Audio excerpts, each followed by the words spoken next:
This lectureship was established by the school to commemorate two remarkable Americans, Rosa Parks and Martin Luther King Jr.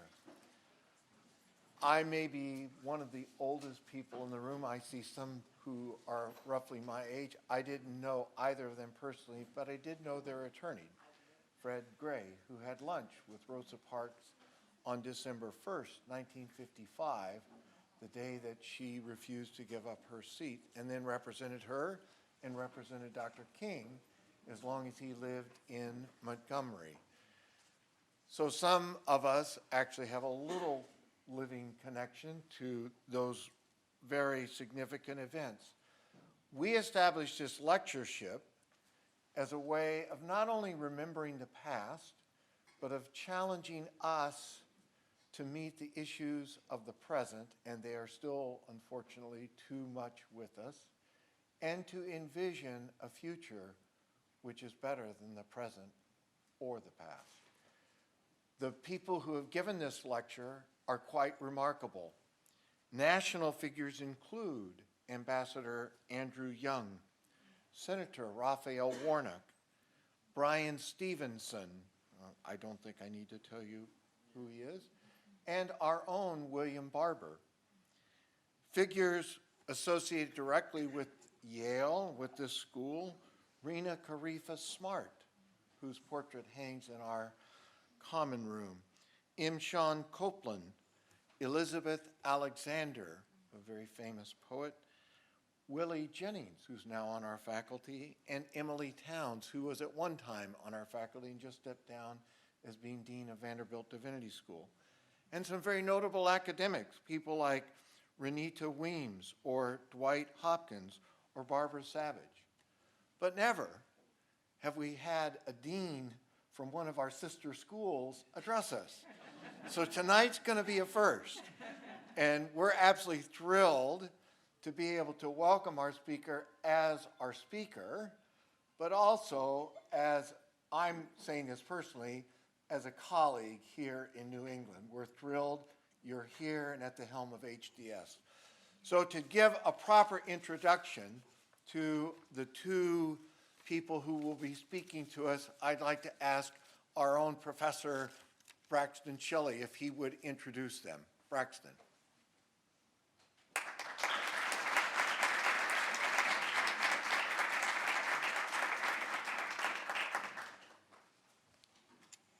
Good evening, everybody. Good evening. You can do better than that. I'm trying to warm you up. Good evening, everybody. Good evening. That's more like it. We have a conversational format for this evening's Parks King lecture, which features our own Professor Todne Thomas, wonderful new addition to the Faculty of Divinity and the Department of Religious Studies here at Yale, a powerful ethnographic theorist in her own right, and our other guest, the Parks King lecturer, Dr. Marla F. Frederick, a leading ethnographer and scholar focused on African American religious experience. Frederick's scholarship moves across disciplinary borders to analyze religion, race, and politics, three interlocking social forces whose high significance is nowhere more apparent than in the context of African American life and history. A graduate of Spelman College and Duke University, Dr. Frederick's illustrious career has included faculty appointments at the University of Cincinnati, Harvard University, and Emory University, before becoming the first woman and the first Black person to be appointed dean of the 207-year-old Harvard Divinity School.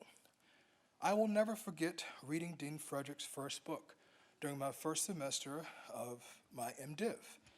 I'll never forget finding Between Sundays, Black Women and Everyday Struggles of Faith, to be an utterly important text.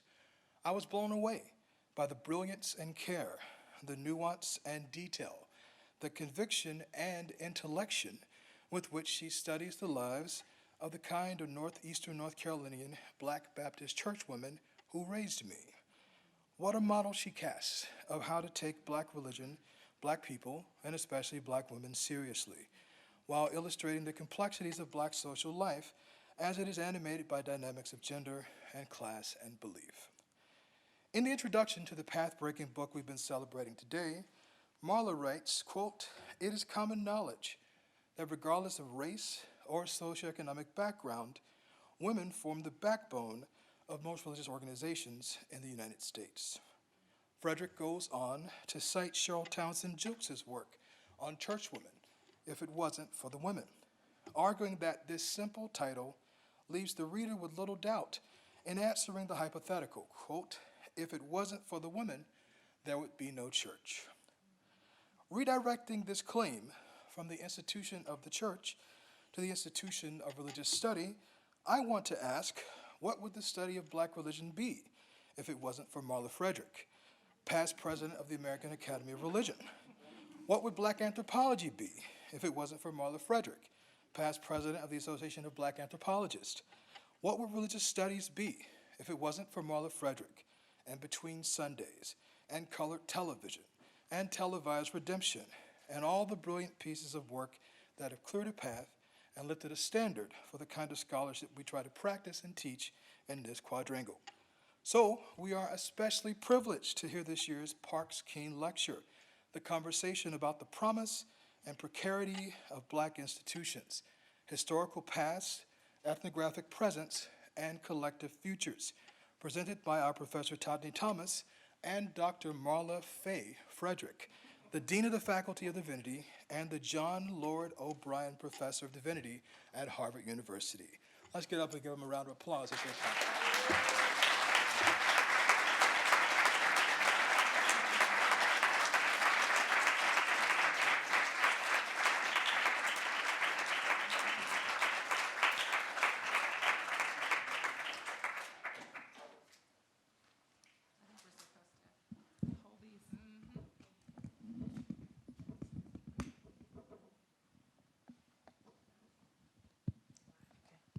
Beyonce still uses mics, right? So, good evening and welcome. Good evening. Thank you for having me. Oh, it's a delight and a pleasure. And thanks to everyone for coming out. It's a Thursday night. It's cold. It's the first week of the semester, which is always just kind of it's a tizzy, isn't it? And to see all your beautiful faces is a joy and delight. So I want to respect our time and our opportunity with this profound scholar and leader here and dig right in. First question, how would you describe yourself as a scholar? As we dig right in, I do want to offer just some thanks. I do want to I want to thank Professor Thomas, Dean Sterling, Braxton Shelley, and so many others who worked really hard to make this time possible. And I want to thank Todne Thomas for the brilliant insight into switching this format to a conversation. She knows how challenging this last semester has been. And she said, "Marla, there's no need for you to stress writing a lecture this semester. For those of you who may not know, the fall semester changed dramatically for me. I lost my father at the beginning of the semester, and I was newly appointed dean, and then transitioning from the dean into the deanship.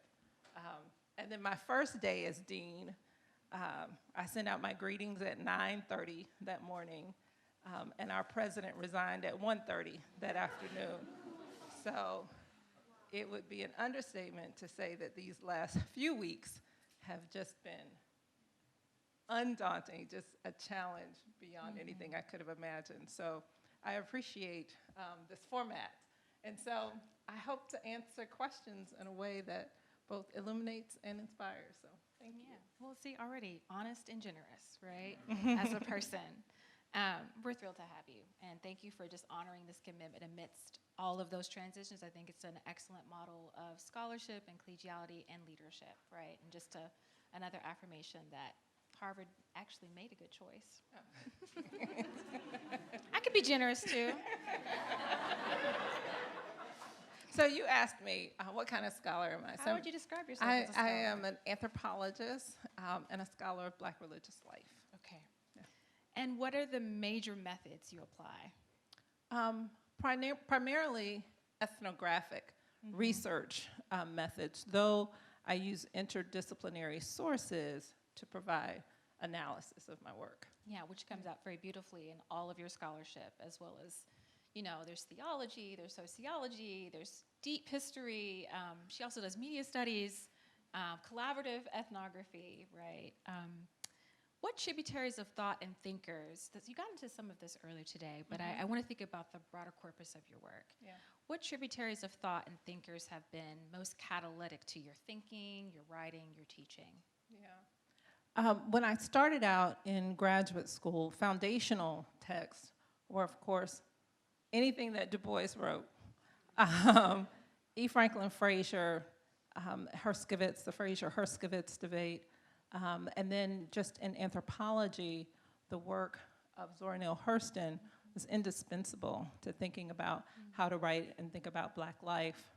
And then there were a number of historical texts that informed my work. So Evelyn Higginbotham's Righteous Discontent was invaluable for helping me to even conceptualize what are the questions I want to ask? What are the ways in which I want to think about Black women's faith as it becomes a product of their lived experience?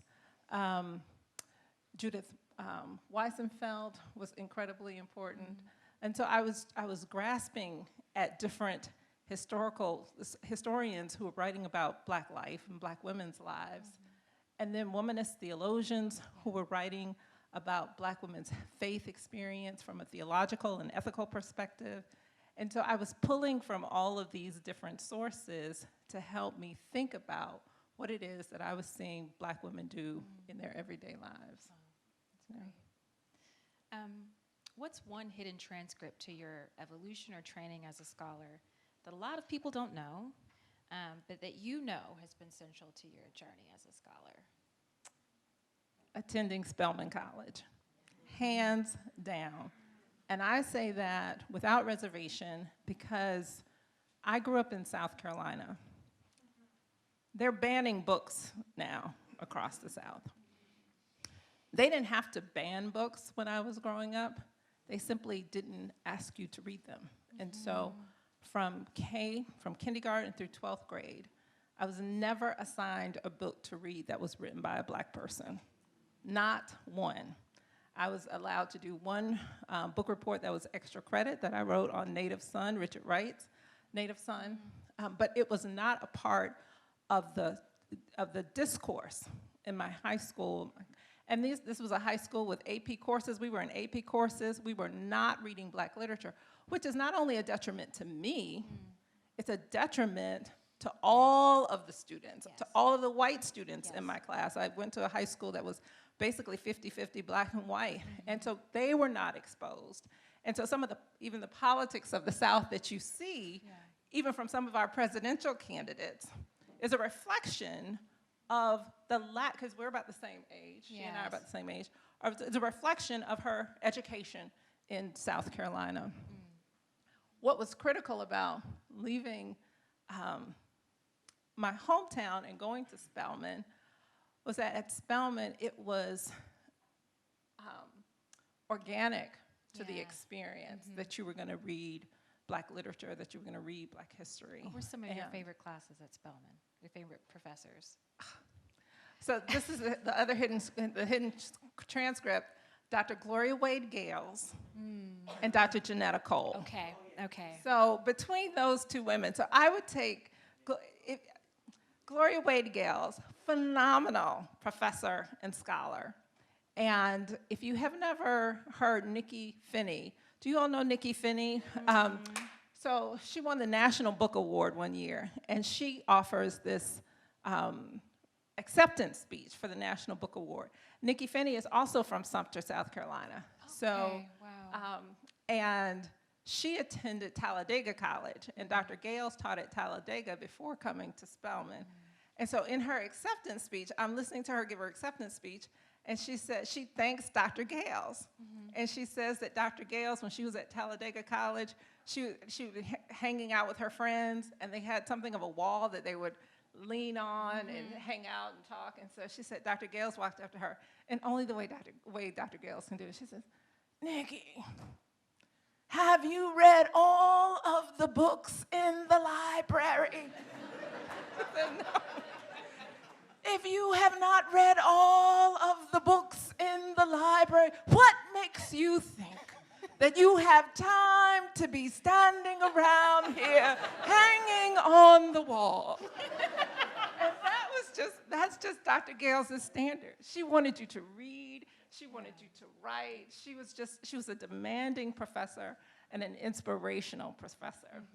And so when I told her that I planned on going to law school, she was like, oh, Marla, we don't need any more black lawyers. We do. Yeah. We need black scholars. We need people who are going to write our story. We need people who are in the pipeline who are going to teach our young people. And so Dr. Gales is the one who inspired me to consider PhD studies. Yeah. And then at Spelman, I didn't have anyone in my family who had earned a PhD. Yeah. And so at Spelman, there was also a program preparing minorities for academic careers. Right. And so I was involved in that program my junior year and my senior year, where you're paired with scholars at Duke at the time. And so there were several HBCUs that came together. We would spend the summer at Duke, and we'd write our project and then present them. We would write them in consultation with our Duke advisor and our HBCU advisor. And during that program, I realized I really enjoy this. And in that process, they talked about, financially supporting you in college, in the graduate program. And I was like, so let me get this straight. Y'all are gonna pay me to read about black people. It's one of the best hustles. Yeah, it is. Sign me up. Yeah, And so the law degree went out the window. I decided to get a PhD. I took a class in cultural anthropology my senior year with the one and only Janetta Cole, who was president of Spelman at the time. But as president, she'd teach one course a semester, and in the evenings, and she co-taught it with a professor named Darrell White, who's an anthropologist, only other anthropologist on faculty, and he would do all the grading, but she would come in for the conversations about the readings, and it was just so inspiring. I absolutely fell in love with anthropology, the way it helps you immerse yourself in people's communities, the way it gives you an empathy for how people understand their ways, which also causes you to reflect on their own rituals and practices. And so I just decided I'm going to go to graduate school and get a PhD in cultural anthropology. Okay, can I ask you a question? Uh-huh. How'd your family respond to that? Because my dad didn't take it very well when I told him. When the anthropology bug bit me. Yeah. I'm trying to help a friend who I think her child is going through this right now. But I was pre-med and the anthropology bug bit, and I was like, I don't want to go to med school, Dad. And my dad was like, you mean like National Geographic? Like, right. How did your family respond to, I'm going to be an anthropologist when I grow up? I'll tell you how they responded even after I got my PhD. Okay. Right. We had the graduation, and then I had a graduation party, and so my father is the one who always would give toasts, Yes. and so my dad is giving me a toast for earning this PhD, and he says, "But you still have time to go to law school."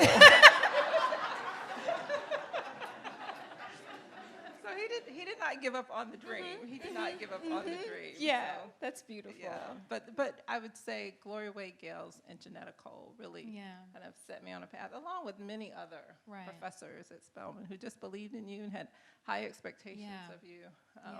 I know when I told Dr. Cole that I was going to go, and I was going to graduate school, I was going to study black women in religion, and I was committed to thinking about the Nation of Islam and the church. And she said, well, Marla, if you decide to go to graduate school and study the black church, you will never be able to go to church again and worship in the same way. And so she was right. It is so true. It is true. It feels like field work. It feels a like little field work. bit. No disrespect. You're watching all the things. Yeah, Yes. you are. You are. So, the topic of this conversation is about Black institutions, and you've mentioned a really central one to you. How would you describe your autobiographical experience with other Black institutions like the Black Church? Yeah, so my autobiographical experience with the Black Church really starts with my parents and their parents before them. So we were all nurtured in the Black Church, and for my parents, HBCUs. So my mom was born and raised in Louisiana and went on to Southern University, at her degree at Southern University. My father was born and raised in South Carolina and was a sharecropper for much of his life. And when he was graduating from high school, he was in touch with one of his friend's fathers, who was a minister. And the father asked him, what are you going to do after you graduate? And he says, I don't know. I wanted to go to college, but I don't have any money. And the friend's father said, well, you don't always have to have money. He said, I know some people through the Baptist Association. Right. I'm going to call Dr. Rubin. And so he called Dr. Odell Rubin at Morris College. And as my dad used to tell the story, he said, he was singing my praises, and I was thinking, who is this guy he's talking about? He said, but when he got through with the call, Dr. Rubin invited him to come to Morris College. And so Dr. Rubin allowed my father. Care. That's care. It's care. Yeah. And Dr. Rubin allowed my father to serve as his driver for those 4 years to pay for college. And when he graduated college, he told him, you need to go on and get your MBA. And so he sent him to Atlanta University to earn his MBA. And he says, when you finish there, I want you to come back as business manager at Morris College. And so he went to AU, met my mom there in the MBA program, and they moved back to one-stop shop. And moved back to South Carolina, and my father served as business manager at Morris College. And they literally lived across the street from the college. And then we lived, when I was born, they moved, and we lived about 3 blocks from the college. And so I grew up, I feel like, on the campus of Morris College between my home church, First Baptist Church, and Morris College. Between. Those are 2 Black institutions that were really central to my own development. Yeah, and also central to your work. And central to my work. And central to my work. Yeah. Yeah. So I want to talk institutions, keep talking institutions. That's supposedly why we're here. That's why we're here. Yeah. We know that social institutions were central to the organization and success of the civil rights movement. Parks King Lecture, we're thinking about this. Yeah.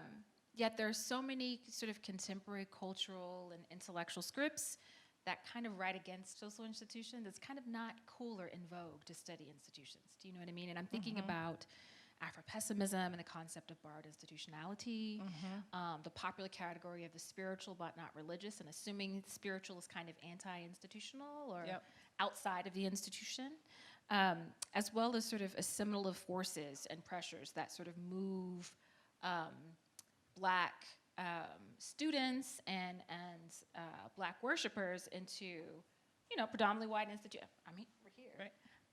And sort of multicultural churches or sort of non-denominational churches that don't have those sort of storied histories of independent Black denominations. Yeah. So why is it still important to study Black institutional life for the sake of religious studies and beyond? Why do we still need the study of the institution?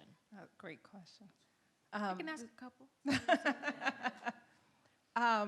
So Black institutions, Fraser talked about them as a kind of nation within a nation, right? Black churches. And these institutions were generative. So Black churches helped to establish Black colleges, helped to establish Black businesses.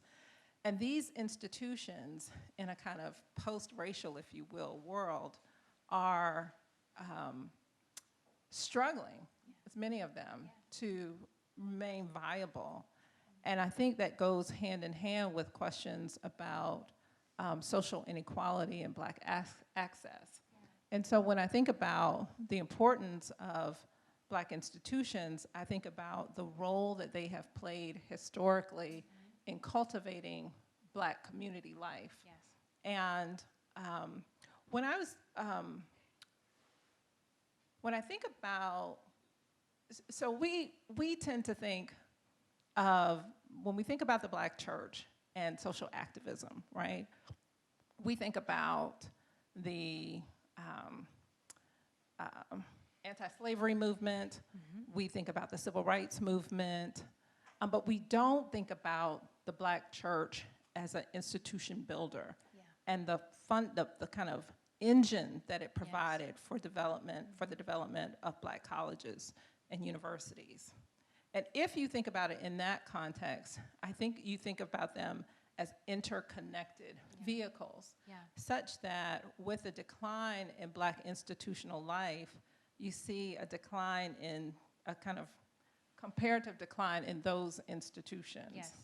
And so what then happens is whatever we could leave for one's children, right? So you think about the threats to Black institutions. When integration happened, it was a one-way street. Yes. Black students left Black colleges and went to predominantly white institutions.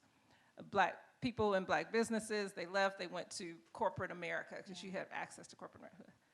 The same thing with Black churches now. Black people leaving congregations, and the Pew Research demonstrates that Blacks are young people who actually go to church more often than not will go to integrated churches. Yes. You did not see that same kind of move the other way. Whites Absolutely. going into Black colleges, or whites going into Black businesses, or whites going into Black churches. And so what then happens is all those same resources then are transferred in one particular direction. And I think that is the struggle that we're seeing. Yes. And even if you think about like Black churches in urban centers, right, and gentrification, what will happen to those churches and that land and those properties when that congregation that's in its 70s and 80s and 90s, when that congregation dies out? What will happen to the inheritance? Like if you think about that as an inheritance that you leave to a younger generation, what happens to that? And too much data has informed us that much of that, what happens is a kind of gentrification process where people lose their churches, and in that process, they lose their history, they lose the value of those properties. I mean, there's so much that transfers out of that. And so while I celebrate, you know, people's kind of sense of the spiritual, but not religious, and how that unbounds us from institutions, you have a kind of freedom, I also am deeply worried about what then happens to those institutions and the inheritance that they represent. You know, what's so beautiful about that is that, you know, having discussed between Sundays when you read that, you do this really great work of wedding the spiritual and the material, and not assuming the spiritual is non-material. And the conversation about the spiritual versus the religious and their ongoing relationship to Black institutions is thinking about spirituality or reformed views of spirituality in material terms. What are the material implications of this Black spiritual but not religious generation? Right? What will that mean? What are the material implications? What are the material implications, right? Exactly. The Black church is also about property and redistribution and social care networks and all of that. And building and social work, funneling, right? Du Bois called them social work, like sites for social work in the Black community. Right, and if we can, I hate when they talk about these statistics on the declines of the numbers of young people, and so the declines in their trajectories about the declines in enrollment in colleges and things.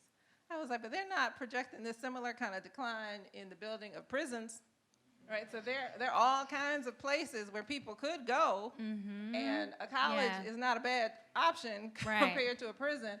So I don't see the decline in the same way. I see a lack of investment in community so that we're cultivating students so that they will then have opportunity to go to college, and that the prison doesn't have to be the end result. Right. So they're building institutions. Yeah. Oh, yeah. They're they're investing in certain kinds of institutions. Right.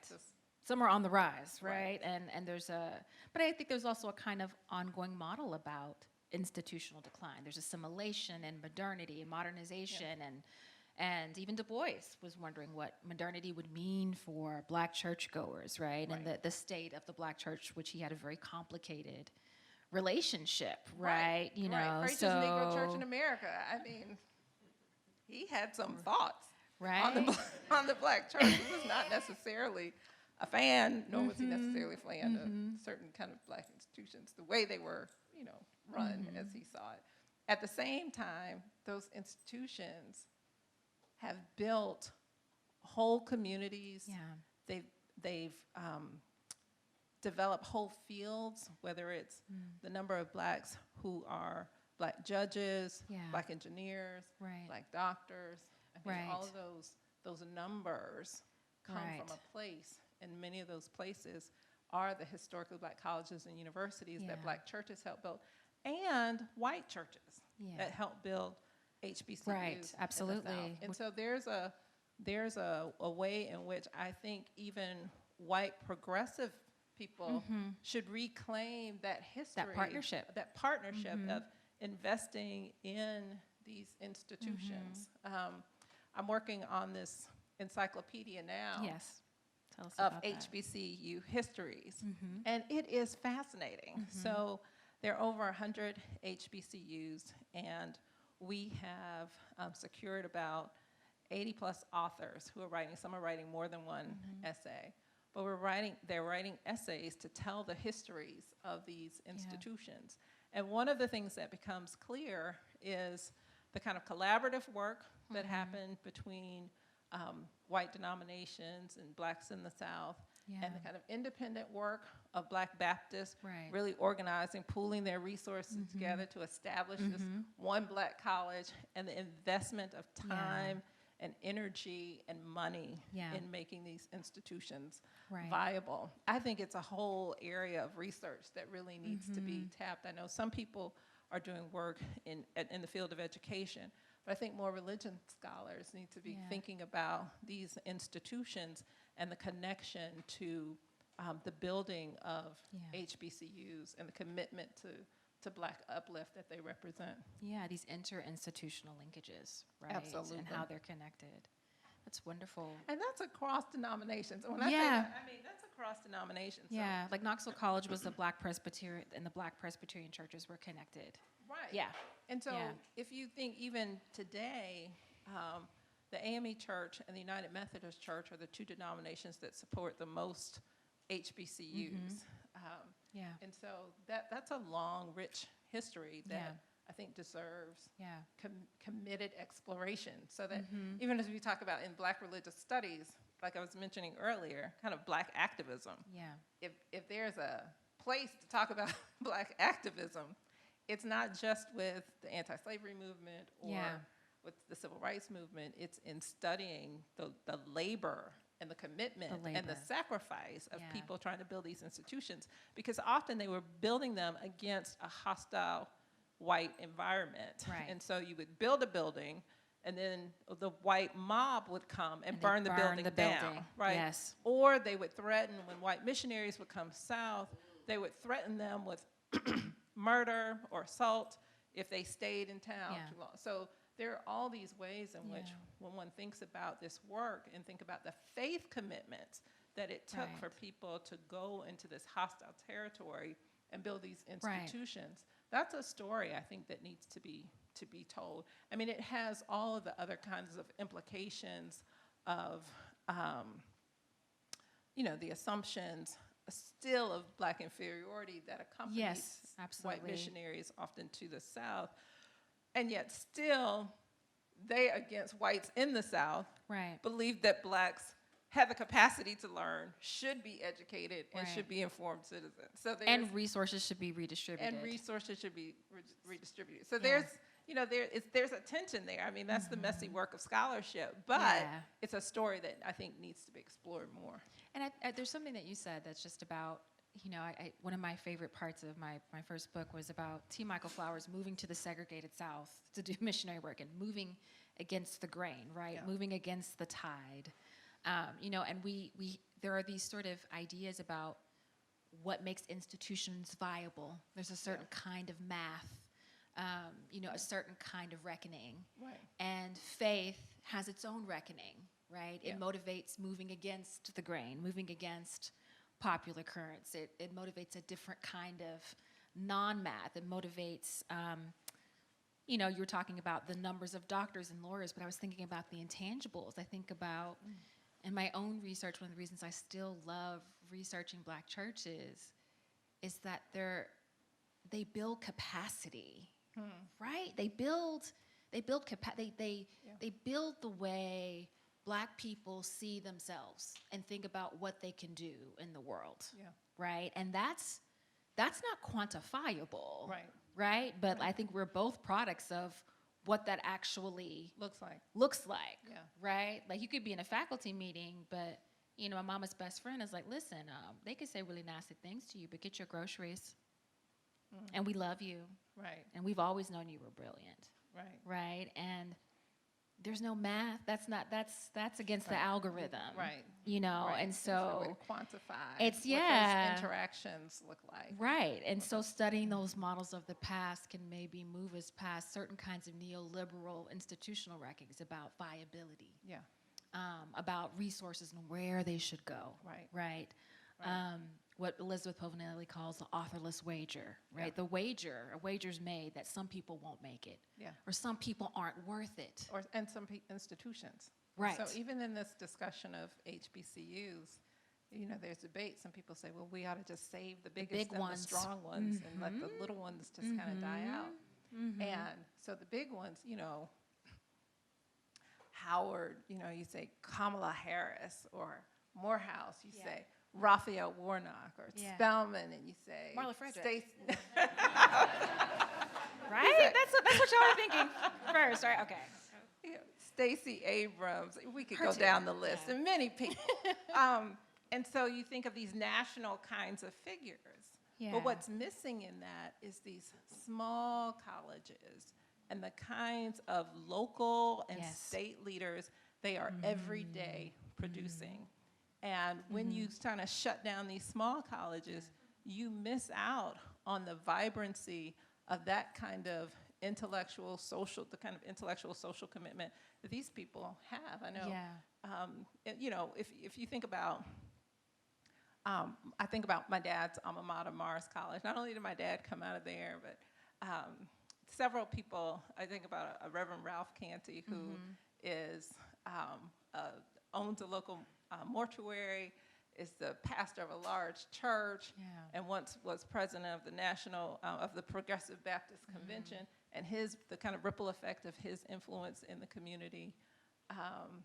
There are just so many. If you think about the Bennett College in North Carolina, there's Gladys Robinson is chair of the board there. She's a force of nature. She's in the legislature. I mean, she just does all of this work across North Carolina. Another one of their alum founded the Black Economic Development, Center for Black Economic Development in North Carolina that's pushed for Black businesses and ownership. And so these small colleges are doing yeoman's work in building civic leaders who are pushing the needle, Yeoman's who are work. moving the needle. Yeah, yeoman's work. What did I say? No, I'm just Yeoman's thinking work. about that. Yeah. Versus when we think about college and uplift, right? When we tend to think about that as individual social mobility and a kind of pathway into the bourgeoisie. So the use of yeoman is really apropos, I think. Absolutely. I always like to ask students, what are your dreams? What are your hopes and dreams for the work, the future, the possibilities of Black social institutions? So my hope and dream for HBCUs, public HBCUs at this moment, is that they would get reparations. Okay. I believe it 1,000%. The Secretary of Education, Cardona, and the Secretary of Agriculture, U.S. Secretaries, have issued a statement about the money that is owed to public HBCUs. It's in the area of $13 billion that they've been cheated out of over the last 30 years, and that's just counting from the 30-year period to now. And you know this from talking to Black leaders of these colleges. Yeah. This is not, it wasn't new information when it came out. If anybody talked to Black leaders of these colleges, you would know the kinds of debates that go on, the kind of Yeah. issues that they face with their state legislatures, trying to force them to fund them equitably to the white Yes. public institutions. And so my great hope is that they would receive what is due them. And Yes. it's almost not, it's what is owed. I mean, Yes. it's calculable. Yeah. You can calculate these numbers. My hope for private institutions is that more philanthropists would invest Yeah. in them Yeah. and would see their value. I know today, I mentioned earlier, Spelman was announced that Spelman received a $100 million gift from the largest gift to any institution in Georgia, single gift to any institution in Georgia, which is remarkable. And so people are investing in these colleges, but I just hope more people would invest in these HBCUs. I hope for the church, Yes. vibrancy and strength, and religious organizations, Black religious organizations writ large, the kind of vibrancy and strength that allows them to kind of evolve with the times, Yes. but at the same time hold to the values that made them so critical Right. to Black communities. Yeah. And I say that thinking about my work, but also thinking about the work of Jamila Kareem. She's written about women in Sunni Islam Yeah. communities who are in the Nation of Islam. She talks about the movement of Blacks out of the Nation of Islam into Sunni Muslim communities. The book is called American Muslim Women. And in the process of telling those stories, she also talks about what it meant for Blacks to leave, as Blacks, leave predominantly Black churches and Yeah. go to interracial churches. Yeah. Black Muslims left the Nation of Islam and went to interracial mosques. Yeah. And in that process, the Nation of Islam, which was concerned about Black communities, the schools, the neighborhood, the parks, the places, the after-school programs, they were concerned about all of these things. Those kinds of programs and things died Yeah. as people were moved Right. into these Sunni Muslim communities where they believed they could establish the real ummah, right? Yeah. That they could find this kind of universal community of faith. Yeah. But that universal community of faith, the norms of that community were dictated by a kind of Muslim in the Middle East Yes. concerns. Yeah. So that true Islam would be kind of dictated by the Yeah. issues and concerns that come from the Middle East, not the concerns that animated the kind of founding of the Nation of Islam, the Right. concern for Black communities in the United States. And so it's a real problem. So when we look at Black communities and you see some of the challenges faced, you also see that I think related to the kind of slow death of Yeah. some of these central institutions. But also, I'm not going to let the government off the hook or anybody else. Wealth inequality is really real. Yeah. And so that is another part of that Yeah. struggle. It's Yeah. that personal interaction. It's this larger structure that Yeah. dictates how resources are dispensed and which communities are worth investing into. It's those kind of concerns. But those are the concerns that these leaders pressed Yeah. and made public and fought for. So Yeah. it's Also, what would Black institutional life if so much energy wasn't expended in trying to just sustain Black institutions? Right. Like, how much farther, how much broader, how much deeper right. could their reach be, their Right. impact be on the communities that they touch, and Right. then on the communities that the people they educate Touch. touch? Right, Yeah. and I say this when I talked about Black institutions, it's like wealth inequality is real, and that wealth inequality shows up on the balance sheets of our institutions. Yes. And those balance sheets do not lie. They tell a story. Yeah. Yeah. So one question I want to ask that includes us all here is, how can divinity schools assist and work to help in some of these futures for Black social institutions, right? I'm asking you as a dean of like 2 weeks, putting you on the spot. while another divinity school dean sits front and center. But I'm an experienced anthropologist. What role can divinity schools like Harvard, divinity schools like Yale play in contributing to those futures for Black social institutions, whether they be HBCUs or Black churches? And I don't mean just train. This is what we do. We train clergy, we train teachers, we train community leaders. But what else could divinity schools be doing, by your estimation? What are your hopes and dreams for those partnerships and collaborations and a kind of new, let's even say like a new England, HBCU progressivism, if you will, right? That's a great question. I don't know if I have all the answers because I really am new to the job. Yeah, I know. I said that. 2 weeks in. Did I tell y'all that? I'm 2 weeks in. Still asked it, but yeah.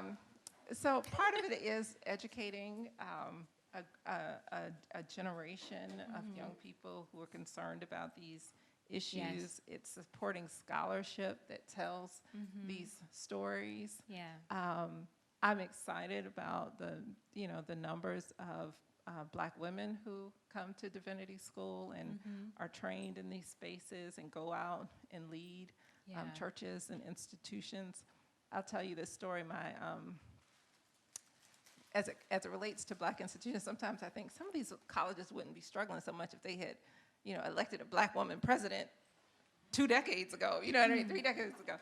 But I say that in part because of my father. My father, when he was business manager at Morris College, he would say, raising money for the college was hard. He said, I talked to the Black Baptist preachers, because Morris College is the only college in South Carolina that's founded by Black Baptists. It's the only HBCU, Black HBCU founded by Black Baptists. Benedict College in Columbia is an HBCU, but it's founded by white Baptists from the north. Oh, okay. And so Morris College is the only school where Black Baptists across the state came together to fund this school in the early 1900s, I think it was 1908, but I hope I'm not wrong But in also saying a that. great 'cause I know institution what you story mean. because Baptists are known for being really self-determining in their institutions. Yes. So talking about these interinstitutional nuggets, like having that specificity is also really important. It's really important. Yeah. And so my dad would say when he was business manager, he'd say, I'd go out, I'd talk to the Baptist ministers, the men, and I'd say, we need $50,000 to build this building. We need you to commit $50,000 to raise this building. And they say, well, Bro Frederick, we'll pledge 50 and give what we can, right? He said, but if I went out and I asked the Black women of the Baptist State Convention, if I talked to Beatrice Sanders or Anna D. Rubin or Margaret Davis, if I asked them for $50,000, he said it was like money in the bank. He said you could count on it. And so it just says to me that Black women have been so instrumental in the building of these institutions. If it wasn't for the women. If it wasn't for the women. I mean, Du Bois pointed this out in the early 1900s. He says, despite the noisier advance of my brethrens, I distinctively feel and know that it's the 5 million women of my race who really matter. And he said that because he estimated at the turn of the century that 2/3 of the land and property that were bought and accumulated by the churches was raised by Black women. 2/3 of the land and property raised by, the money for it was raised by Black women. And so there's a richness in that history that says something about not only the commitment of Black women to these institutions, but their fierce commitment to sacrifice, their willingness to sacrifice, and the hard work of raising the money to support them. Right. And so when Black institutions die, I see that as part of the death of Black women's history. Yeah. They're one and the same. And so legacies. it's a legacy. Also, when people burn Black churches, what are they burning? It's gendered violence because, as I've been saying, because of that work. Yeah, absolutely. And futures, right? It's an assault on futures. It's an of that assault on capacity teachers. building. Yeah, so divinity education can continue to educate Black women, train Black women to do much of this work. And I think because we're in integrated spaces, just to make sure that whites in America, the immigrants coming to the United States, that Black seminarians know the history and the value of Black life in America, that you're reading the literature, that you're reading the history, that there is no study of American life and history apart from the study of Black American life and history. And if you don't have that, you don't have a full understanding of American history. You don't have a full understanding of American religious history. Absolutely. If you don't have an understanding of Black religious history. And so I think it's critically important. I think the work that we do at Divinity Schools is important in that The regard. curricular work. The work. curricular work. Yes, very much so. So we're about at time. And I believe I'm supposed to pass the mic to Dean Sterling, who has an announcement to make. So before we do anything else, please join me in thanking Professor Frederick and Professor Thomas.